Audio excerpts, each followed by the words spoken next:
Welcome back to another asset review. So it's another month, another 5 free packs for us, and let's get straight into it. So the first one that we're going to talk about is the surface trails. So I have it open over here. This is the demo project. It has some snow in it and some other cool things. Let's just hit play and let's see what it does. So whenever we run around, it's going to leave these trail marks behind us in the snow. If we run a bit on the same spot, it's going to basically remove the snow pretty much completely, as you can see. Also, there are a couple of cubes in the level which also leave some marks in the snow as well.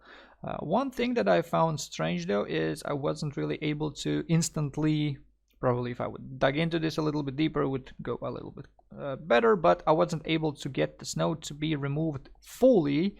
Just like my character does, as you can see, we can see through the snow fully, so we can see the original material, which is this one right here. But for the cube, for some reason, it doesn't do that. But I don't think it's a big issue. I don't really see that being an issue at all. It looks still pretty cool, and I would actually prefer if my character would do the same thing and wouldn't remove the snow completely. Now we can modify a few things.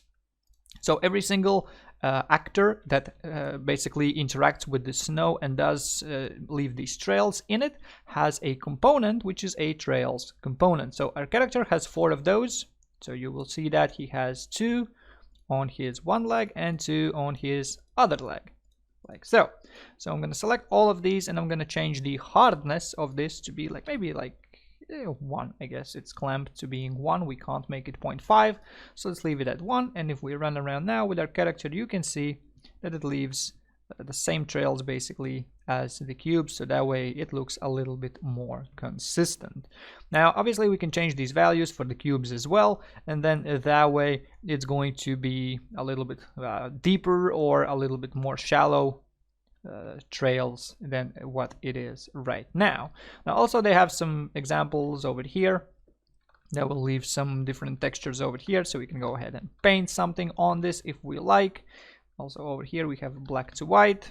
So those are just examples of, so you can look at it how this thing is getting done. Also there's a little bit of an info which you can read. It's basically like a tutorial how to set this thing up, and it's actually very simple.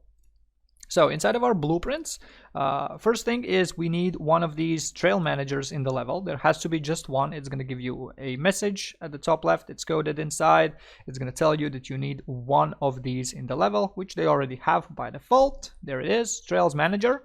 It can be placed, I believe, probably anywhere on the level.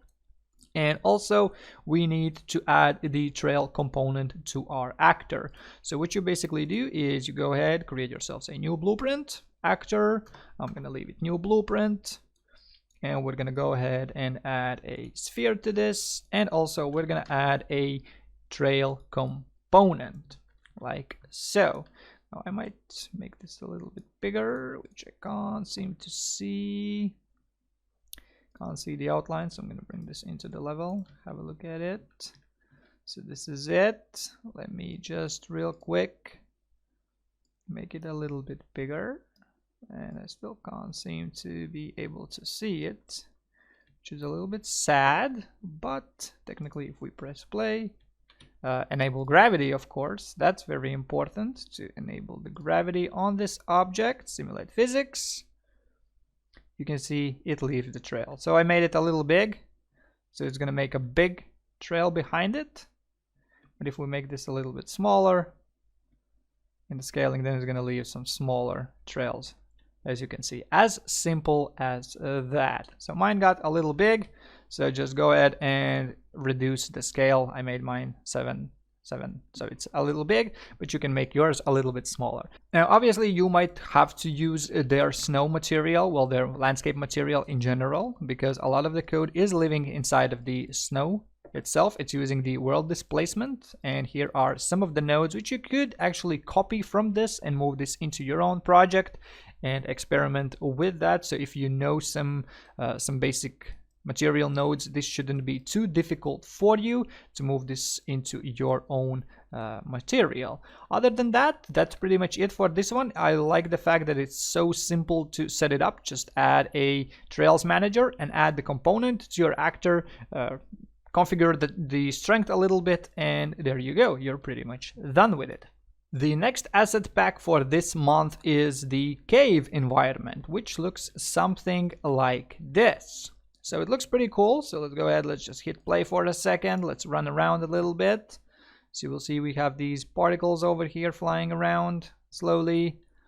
And then we have this huge cave, well, temple or whatever, something like that, with all kinds of writings on the walls. We have some kind of a coffin, parts of the coffin, and then we have this bridge over here, and then we have these rock walls.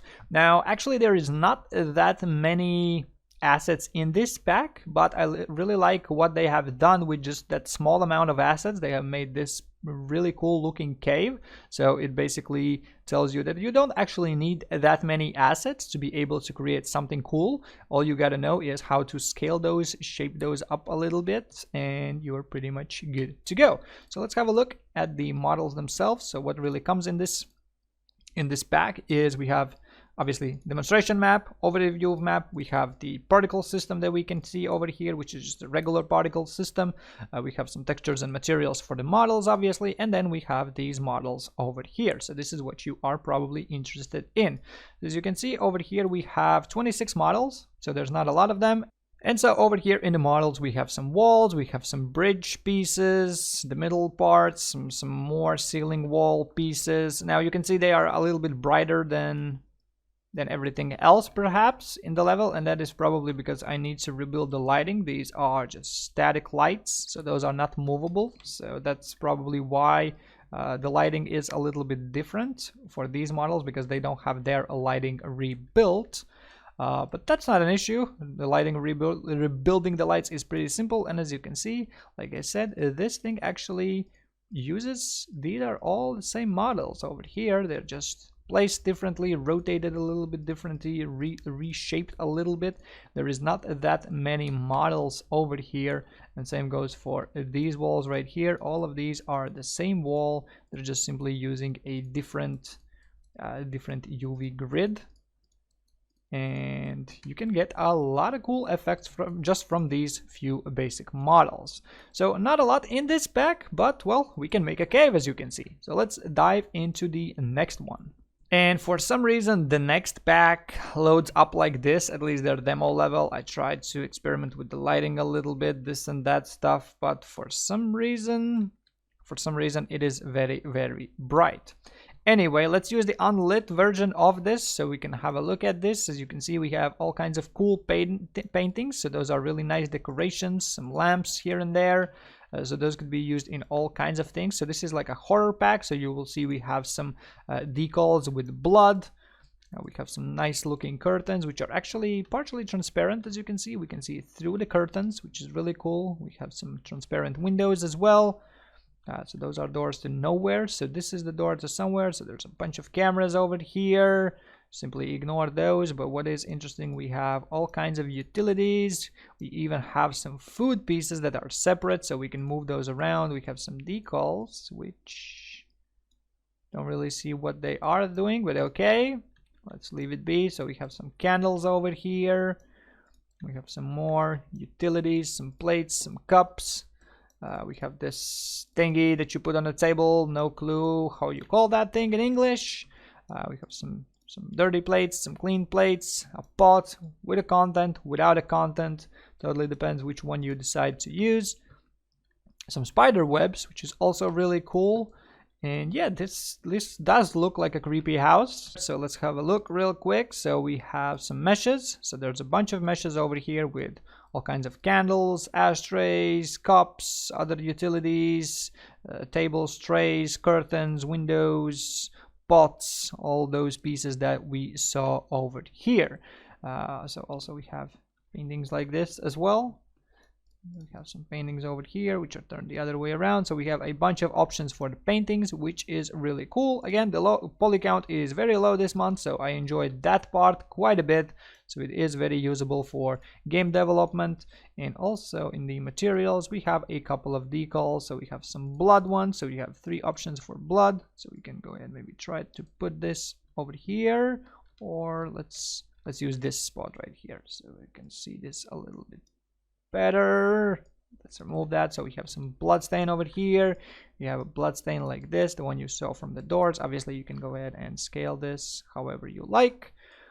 We have this guy over here. We have some cup stains. We have just regular stains, more stains, and some more stains, so we can make things look a little bit more dusty and dirty. And also obviously we have our webs, which we can use as well, and as you can see, those are a little bit wiggly from the material side, so that gives it a little bit of a better effect.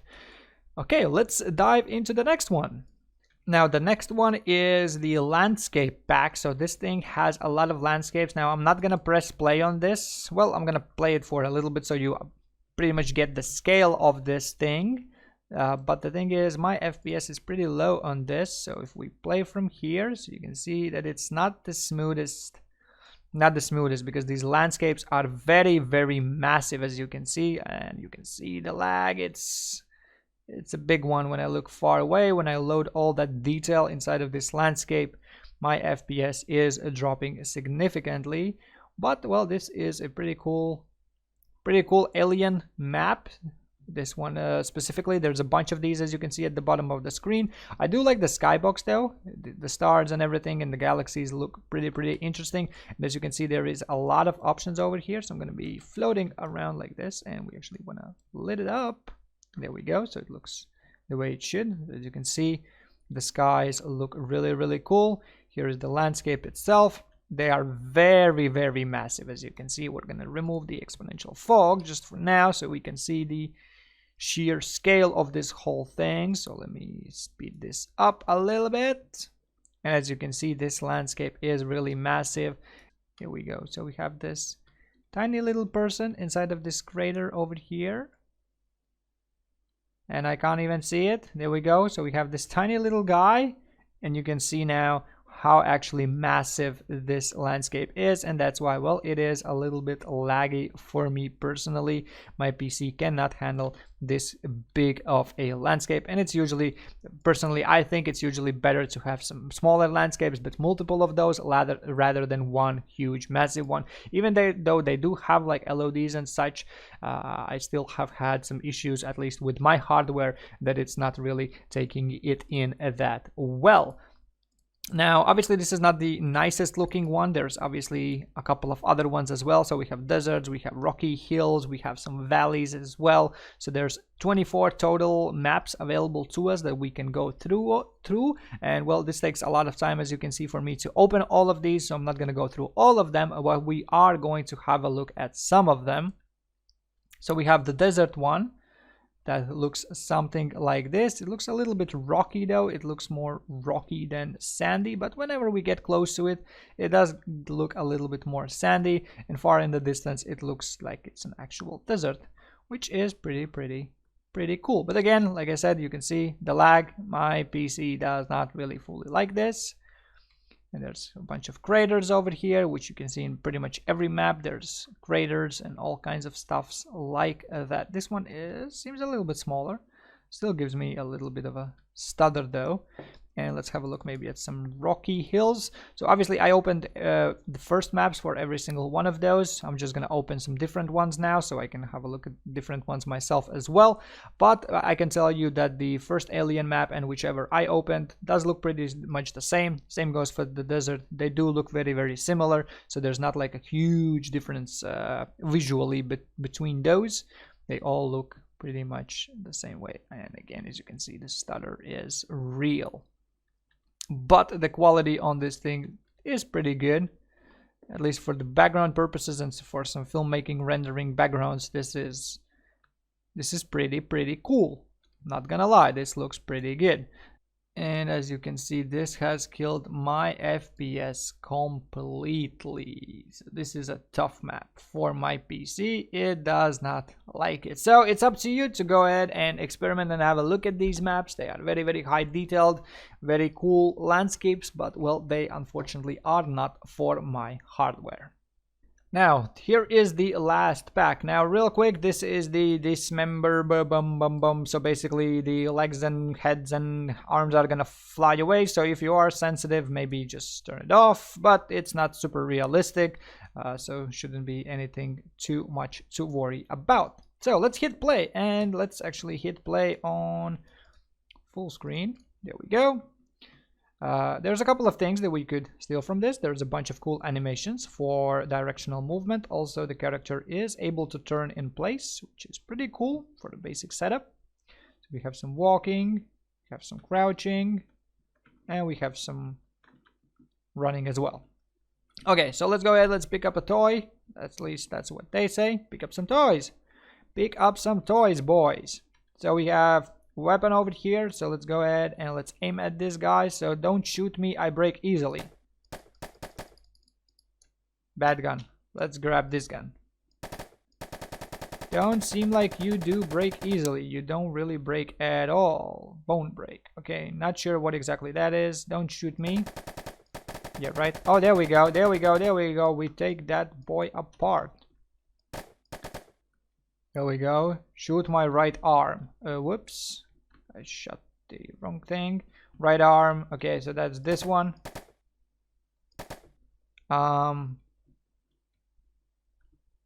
That's not cool, but I get it why it's the way it is. We shot off the arm. There's still a weapon in there though. So we can remove his pieces and shoot him up into pieces. One thing that's really cool though is we shot his leg and now he's jumping around, which is pretty interesting, to say the least. So you can go ahead and grab those animations, which could come in very, very handy for this one. The project itself, at least from what I looked into, did seem to be a little bit complex when it comes to how it's set up. So it might take you a while to figure exactly how this whole thing works. There's also some separate pieces, as you can see. Those are static meshes, so whenever we break one of the limbs off, it transfers into a static mesh, which gets dropped on the ground and all that stuff. Okay, so yeah, this project is a little bit complex when it comes to what's actually behind it, but obviously the mechanics themselves are complex as well. There is some pretty cool animation graph, as you saw, whenever we remove a limb. Well, when it comes to legs at least, the character starts to jump around, so that's pretty cool. So let's have a quick look at the animation blueprint of this thing, and we're gonna see that this thing is pretty complicated. So we have the event graph with a bunch of things on update, a lot of things, a lot of things going on. Obviously there has to be a lot of things because there's some different conditions, and based on those some different things are happening. And then also we should have our animation graph over here. As you can see, based on what's happening, something else is essentially going to happen. So we have like IK foot things, ragdolls, turn in place animations, some final poses, all kinds of crazy things right here. And also when it comes to the actual components, master, no, this one I don't remember which one it exactly was. There it is. So this is the one that I was talking about. So there's a lot of things, as you can see. Do not touch. Do not touch. Obviously, if we're going to change something in here, something's going to break. I don't really care about that too much, but as you can see, there is a lot of variables, a lot of things going on. So it is going to take a while to figure this whole thing out, because this is, in my opinion, way too complex. But they do have a Discord support. They have support videos, so you can go ahead and open up those links. They have a playlist with a bunch of videos, have support Discord, so it's going to be very, very helpful to speed up the learning process of this whole thing. And that's pretty much it for this month's asset packs. Quite a few good ones, quite a lot of models, which is something that I really enjoy. The surface trails I find to be my favorite personally. Obviously for you it could be any of these, but I think these surface trails are really, really cool because that can be implemented in just about any game. So yeah, that's gonna be it for this month's asset review. So thank you for watching, and if you haven't subscribed already, make sure you do, and I see you in the next one.